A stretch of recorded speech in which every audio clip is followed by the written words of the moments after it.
Veliki pozdrav, dragi gledaoci, i dobrodošli na naš kanal. Šta su se Rusi sada dosjetili kada je Odesa u pitanju? I još važnije, ako je ovo zaista plan o kojem danas govore ruski vojni analitičari, zašto se o njemu ozbiljnije nije govorilo ranije? Jer ono što se posljednjih dana pojavljuje u ruskim medijima više nije samo stara priča Rusija mora da uzme Odesu. Sada se prvi put mnogo otvorenije opisuje kako bi to, barem prema teoriji pojedinih ruskih stručnjaka, moglo da izgleda. Bez frontalnog juriša, bez pokušaja da desetine hiljada vojnika ulaze direktno u veliki grad, bez klasične slike kolona oklopnih vozila koje se probijaju kroz ulice. Umjesto toga pojavljuje se izraz koji je odmah privukao ogromnu pažnju: vatreni prsten oko Odese. U centru ove priče nalazi se ruski vojni analitičar Aleksandar Artamonov. Cargrad je objavio veliki materijal pod naslovom Tajni izveštaj. Odesa će biti zauzeta uz pomoć vatrenog prstena, predstavljajući Artamonovljevu procenu kao scenario po kojem bi ruske snage pokušale da izolaciju grada pretvore u sredstvo pritiska umjesto da Odesu zauzimaju direktnim napadom. Da je upravo taj tekst danas jedna od glavnih tema Carigrada vidi se i na naslovnoj strani ovog ruskog medija, i tu priča postaje mnogo ozbiljnija. Jer kada se uz Artamonova doda Aleksandar Dugin, kada se u istu jednačinu ubace Nikolajev, Pridnestrovlje, Moldavija, Crno more i pitanje budućih pregovora Rusije i Zapada, onda Odesa više nije samo jedan veliki ukrajinski grad. Odesa postaje čvor celog južnog fronta. I upravo zbog toga vredi krenuti od najjednostavnijeg pitanja: zašto bi Rusija uopšte išla pravo na Odesu? Ako je grad veliki, utvrđen, pun podzemnih komunikacija, ako prilazi gradu vode preko otvorenog prostora i estuarija, ako ukrajinska vojska godinama priprema njegovu odbranu, zašto bi ruska komanda sebi namjerno napravila jednu od najtežih mogućih gradskih bitaka? Artamonov tvrdi da upravo tu leži suština novog razmišljanja. Prema njegove proceni, direktnog klasičnog juriša možda uopšte ne bi trebalo da bude.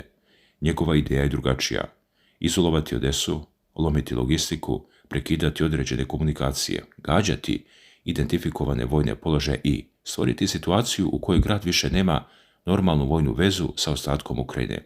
Tek nakon toga, po njegovom scenariju, pojavljuje se mogućnost političkog ili vojnog sloma odbrane.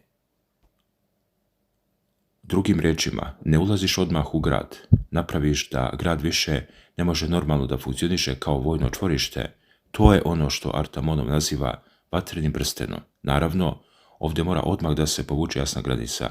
Ovo je procena jednog ruskog analitičara, a ne javno objavljeni operativni plan Ministarstva odbrane Rusije.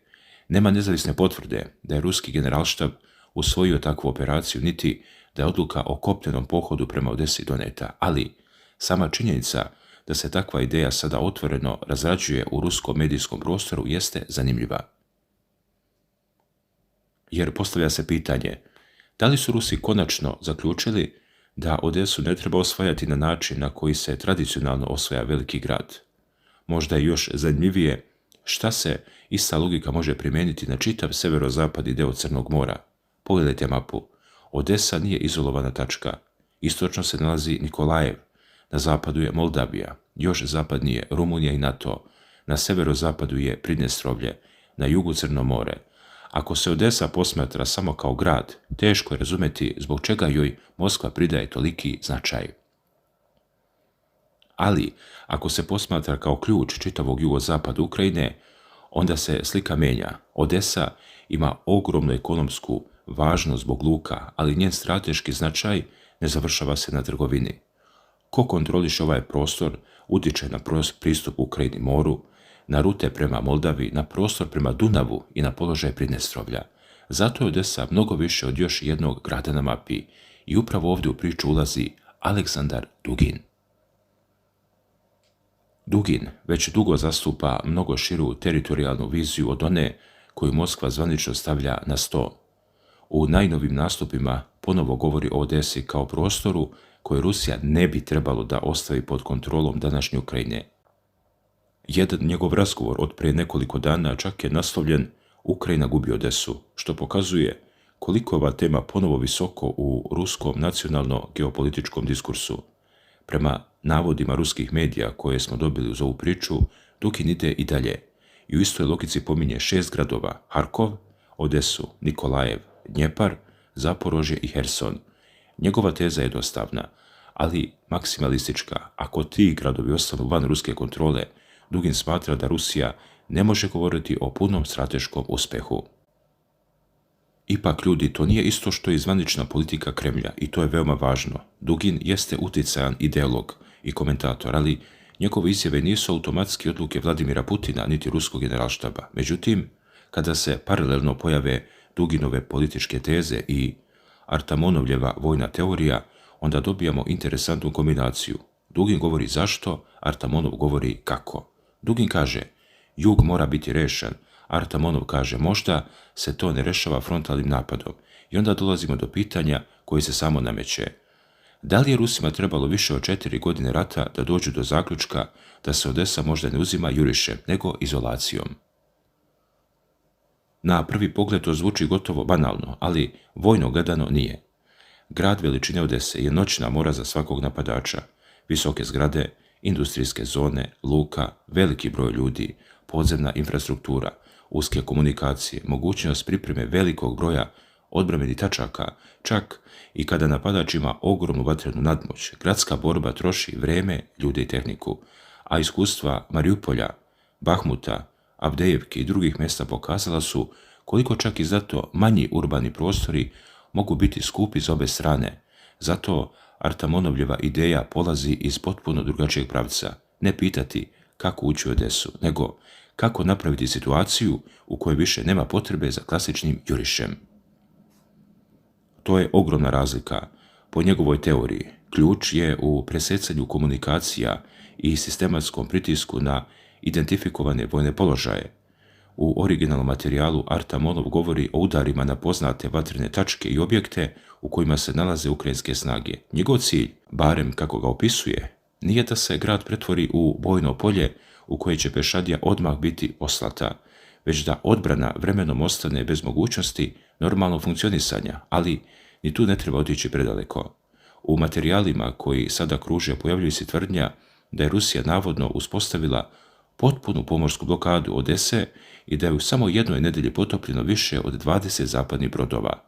Za tako dramatičnu tvrdnju nismo našli pouzdanu nezavisnu potvrdu, pa je ne treba predstavljati kao činjenicu. Definitivno, Odesa i njena oblast jesu pod napadima. Na primjer, ukrajinski izvori izvestili su o posljedicama novih ruskih udara u Odeskoj oblasti, uključujući požare na skladištima i drugim objektima, ali to nije isto što i dokaz da je cijela Odesa pomorski hermetički zatvorena ili da je 20 zapadnih trgovačkih brodova potopljeno. Zato je mnogo ozbiljnije posmatrati ono što zaista možemo provjeriti. Ali između nacrtane strelice na karti i stvarne vojne operacije postoji ogromna razlika. To nije nekoliko desetina kilometara praznog prostora. Za takav scenarij bilo bi potrebno riješiti Nikolajevski pravac, preći ili zaobići velike vodene prepreke, održavati logistiku stotinama kilometara i istovremeno štititi bokove. Zato je priča o vatrenom prstenu važna, jer ona pokušava da odgovori upravo na problem koji su mnogih godinama postavljali. Kako doći do Odese, a da se ne pretvori u ogromnu bitku iscrpljivanja? Artamonov praktično odgovara. Ne moraš odmah da dođeš do centra grada, prvo ga odvoji od sistema. Ako je ta teorija tačna, onda bitka za Odesu možda ne bi počela na Deribasovskoj ulici. Počela bi mnogo dalje, na komunikacijama, na logističkim pravcima, na prilazima Nikolajevu, na železnici, na lukama, na političkom pritisku, na promjeni odnosa snaga na celom jugu i tek tada bi se govorilo o samom gradu. Postoji još jedan detalj koji ruski mediji ovih dana snažno koriste. To je odluka ukrajinskih vlasti da Odesu i više od 100 naselja Odeske oblasti uključe u kategoriju teritorija na kojima se vode ili su vođene borbene aktivnosti. Ali ovdje postoji veoma važna stvar koju treba ispraviti. Ta odluka nije doneta u avgustu 26. Objavljena je 14. avgusta 2025. godine. Ukrajinski izvori iz tog perioda navode da su Odesa, Izmail, Kilija, Vilkovo, Černomorski i više od 100 drugih mjesta dobili odgovarajući status, Takav status može otvoriti dodatne administrativne i financijske mehanizme i mere zaštite stanovništva. To znači da kada danas, godinu dana kasnije, ruski materijali taj dokument koriste kao znak da se Odesa upravo sada sprema za kopnenu bitku, treba biti oprezan. Dokument jeste stvaran, ali nije nov. To je ogromna razlika. Ipak, za rusku stranu taj podatak ima propagandnu i analitičku vrijednost jer se uklapa u širu priču da je i sam Kijev svestan posebnog vojnog položaja Odeske oblasti, a onda dolazi Anatolij Wasserman.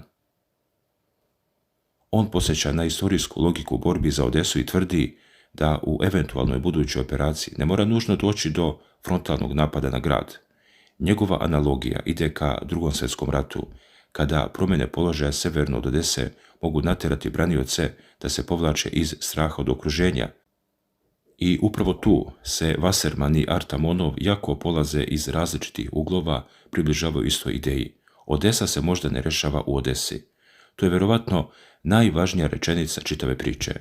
Odesa se rešava onim što se događa severno-istočno od nje. Ako Nikolajev ostaje duboko u ukrajinskoj pozadini, Odesa ima jednu stratešku poziciju. Ako Nikolajev postane front, Odesa ima potpuno drugu. Ako ruske snage nikada ne stignu do Nikolajeva, sve teorije o kopnenom okruženju Odese ostaju uglavnom geopolitička konstrukcija. Ali, ako bi jednoga dana došlo do ozbiljne promjene upravo na tom pravcu, onda bi cijela priča momentalno prestala da bude samo teorijska. Zato se pažnja ne smije držati samo na Odesi. Dakle, treba gledati Nikolajev, treba gledati Hersonski pravac, treba gledati Crno more, treba gledati Moldaviju, treba gledati Pridnestrovlje i tek onda Odesu. A Dugin upravo zbog toga govori o više gradova, a ne samo o jednom. Kod njega Odesa nije izolovan cilj. Ona je deo mnogo šire geopolitičke konstrukcije. Problem je što takva rekonstrukcija podrazumeva ogromno proširenje rata i zato između Duginove ideološke mape i realnog stanja na terenu postoji veliki jaz. Rusija bi za ostvarenje maksimalističkog scenarija koji Dugin opisuje morala da postigne velike vojne promjene na nekoliko pravaca. To nije nešto što se rešava jednom operacijom i nije nešto što se može unaprijed proglasiti gotovom stvari. Ali činjenica da se Odesa ponovo toliko snažno pojavljuje u ruskim analizama govori da debata o završnom obliku rata nije završena. Naprotiv, možda tek počinje. Također, dragi gledalci, unutar same Ruske federacije jedan deo analitičara pita: ako se rat jednoga dana zaustavi, gdje će biti povučena linija? Za Dugina odgovor nije tamo gdje je danas. Za Artamonova pitanje kako promijeniti stanje na jugu bez katastrofalne urbane bitke. I tu dolazimo do još jednog dela njegove argumentacije, ukrajinskih udara duboko u Rusiji. U materijalu se pojavlja tvrdnja da Zapad pokušava da Rusiju dugometnim udarima natera na kompromis. Artamonov to predstavlja kao strategiju pritiska pred pregovore. Tu se spominju ukrajinske rakete Flamingo. Međutim, ukrajinski predsjednik Volodimir Zelenski jeste u februaru 2026. rekao da je jedna proizvodna linija Flaminga bila uništena ruskim udarom i da je proizvodnja zbog toga bila pogođena, ali je također rekao da je proizvodnja kasnije nastavljena. Tokom 2026. zabeležene su i nove tvrdnje o upotrebi FP5 protiv ciljeva duboko u Rusiji. Dakle, ni tu situacija nije crno-bela i sve se zapravo vraća na priču na Odesu. Zašto? Zato što rat više nije samo borba za kilometre. Rusija pokušava da smanji ukrajinsku sposobnost udara. Ukrajina pokušava da zadrži sposobnost da udara duboko u Rusiji. Zapad pokušava da održi Ukrajinu vojno funkcionalnom, a Odesa je jedan od najvažnijih logističkih, privrednih i političkih centara koji Ukrajinu povezuje sa Crnim morem. Zato ruski stratezi na Odesu gledaju drugačije nego na gotovo svaki drugi grad. Ako bi Ukrajina izgubila Odesu, posljedica ne bi bila samo promjena zastave nad jednim gradom. Ukrajina bi izgubila najvažniji deo svog izlaza na Crno more. Moldavija i Pridnestrovlje našli bi se u potpuno drugačijoj bezbednosnoj situaciji. Rumunija bi dobila ruski kontrolisan prostor mnogo bliže svojoj granici. NATO bi morao potpuno da preispita jugoistočni bok. Crnomorska trgovina bila bi promijenjena, a politički efekat bio bi ogroman. Zato i London, Pariz, Moskva, Kijev, Bukurešt i Kišinjev imaju razloga da prate ono što se događa u tom gradu. Ruski mediji često posebno ističu britansku ulogu u Ukrajini i Odesi. Isti princip važi i za tvrdnju da Mi-6 zajedno sa ukrajinskim snagama navodno priprema veliku operaciju lažne zastave u Odesi. To je izuzetno ozbiljna optužba, ali upravo zato moramo reći, za sada nema nezavisne potvrde takvog plana. Dakle, poštovani gledalci, šta će biti sa jugom Ukrajine ako rat ne bude završen sadašnjom linijom fronta? I možda je upravo to glavno pitanje koje ruski autori žele da otvore. Ne da li će Rusija sutra krenuti na Odesu, za takvu tvrdnju danas nema osnova, nego da li Moskva smatra da bilo kakav konačan sporazum u kojem Odesa ostaje snažna ukrajinska i zapadna vojno-logistička tačka zapravo ne rešava ruski strateški problem na Crnom moru. Ako je odgovor u Kremlju da, onda Odesa ostaje problem čak i posle eventualnog primirja. Ako je odgovor ne, onda se Duginovi i Artamonovljevi scenariji mogu pokazati kao samo deo ruske javne debate. Ali, ako u budućnosti vidimo velike promjene na Nikolajevskom pravcu, tada sve ovo dobija potpuno drugo značenje. Zato Odesu sada ne treba gledati kao kroz bombastičnu rečenicu Rusi kreću, za to nema potvrde. Mnogo zanimljivija rečenica jeste: Rusi ponovo razmišljaju kako bi uopšte rešavalo Odesu ako politički dogovor propadne. Hvala na pažnji.